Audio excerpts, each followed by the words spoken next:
চাই এটা ভাত মনে হলো না যে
ছেলে বউর হাতে একটু সুখ পাবে, সারা জীবন কষ্ট করে করে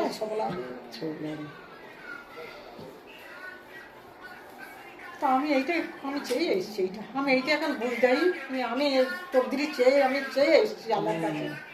যেটা দুনিয়া আমি ভোগ করছি এটা আমি আল্লাহর কাছে চেয়ে এসেছি, না তো আমার হবে কেন? কেন আমি কি অপরাধী?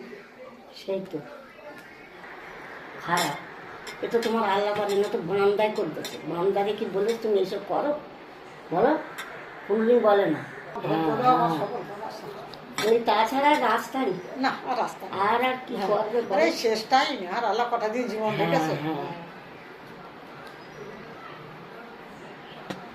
জল তাই তো তার লিখতেই হবে একদিন। বাবা লিখতে হবে না, একদিন লিখতে হবে। আল্লাহ দেখিয়ে দিল চোখের সামনে, তাহলে এই হয়ে গেছে,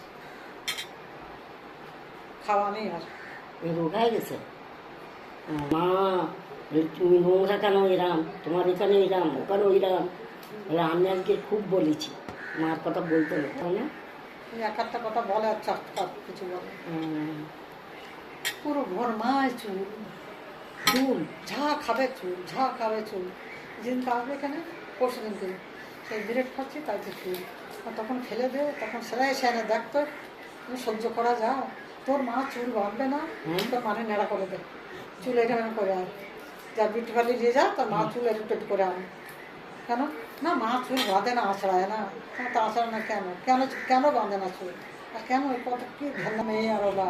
আর দুপুরবেলা ও করবে। এখন মেয়ে রয়েছে বলে তাই, মেয়ে না থাকলে আর ধার বাড়ি যাবে না, আর ধার বাড়ি যাবে না।